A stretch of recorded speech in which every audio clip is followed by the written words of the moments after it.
So what excites me about this project is that it's a little bit out of the box.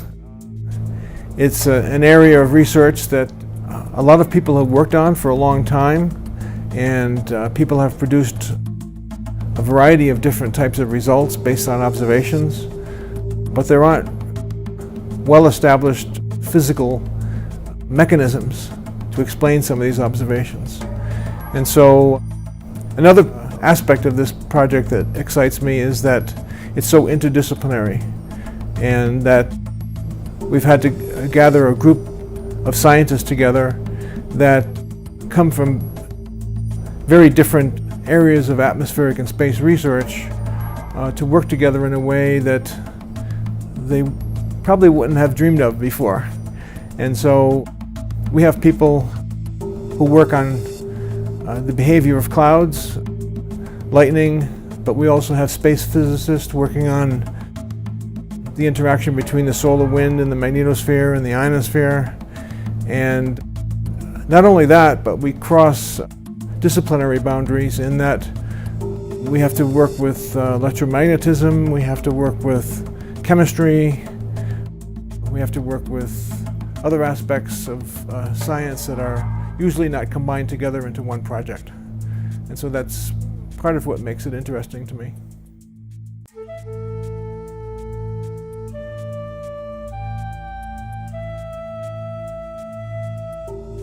To understand electricity, you really have to understand what atoms are made out of. So they consist of a nucleus that has a neutral charge and positively charged particles.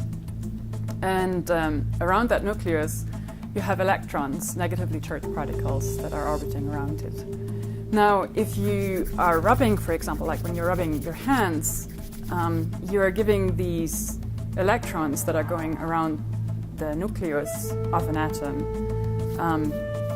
energy to leave its orbit.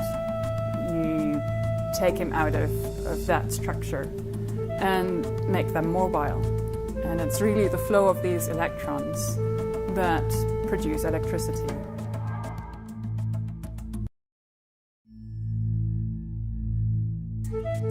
So the atmosphere is largely neutral. And so you need some energy somehow to break the electrons and away from the neutral atom or molecule. And the way the ionosphere is formed is largely through the extreme ultraviolet radiation coming from the sun. That provides the energy by which you can separate electrons from the atom, and they become free electrons. That atom now becomes positively charged, which is an ion, and that makes up the charged part of the ionosphere, largely from the solar extreme ultraviolet radiation. As we get deeper into the atmosphere, that radiation gets absorbed by the upper part of the atmosphere and doesn't reach the surface. You need more energetic particles to further ionize the atmosphere as you get closer to the surface.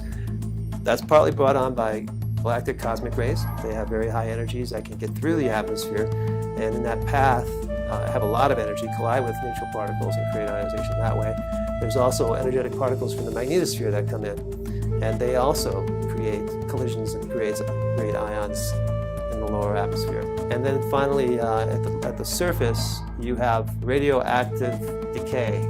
One outcome is radon, and that radon will come up and emanate from the surface and create charged particles. So the distribution from the surface all the way to the edge of space is variable, but it's this distribution that is so challenging because there's chemistry and there's physical pathways and there's external sources and forces that make it very difficult for us to account for it all. But we know those ions constitute the conductivity of the atmosphere.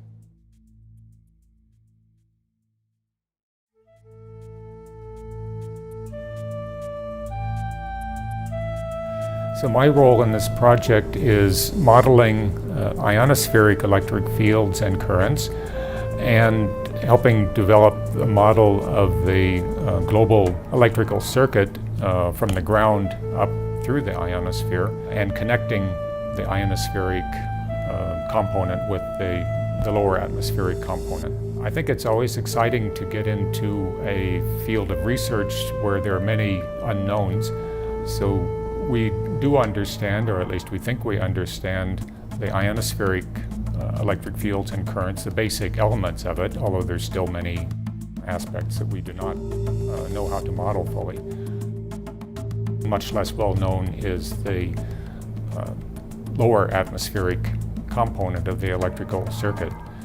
And I think in this project we're going to almost inevitably discover new features which are going to teach us things about atmospheric electricity and possible connections to atmospheric processes.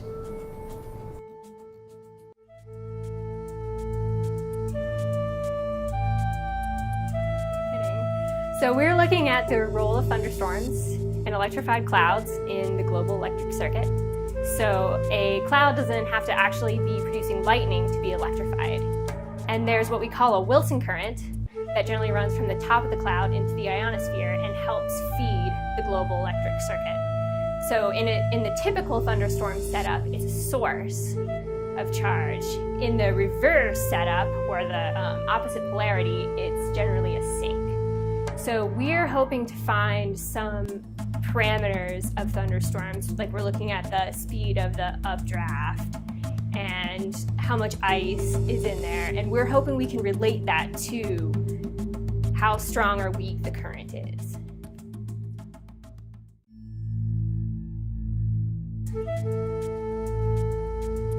Yeah, so I'm from Penn State University and Communications and Space Science Laboratory. In that lab for the last 10 years we have been very actively engaged in development of theoretical understanding of transient luminous events in the Earth's atmosphere.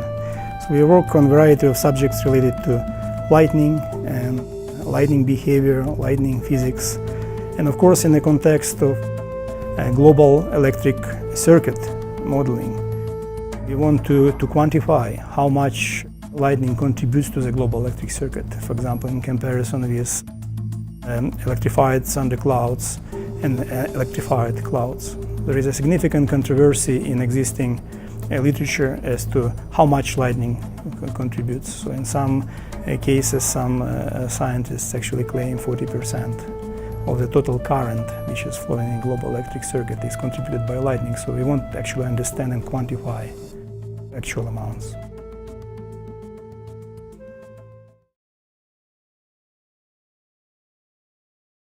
On climate, those are very complex questions. We first have to understand the basics, which is what we are doing, in order to see what other impacts it has. So our first goal is really to understand all the components of the global electric circuit, all the components of the electrical processes that are going on in the atmosphere, and then build on that.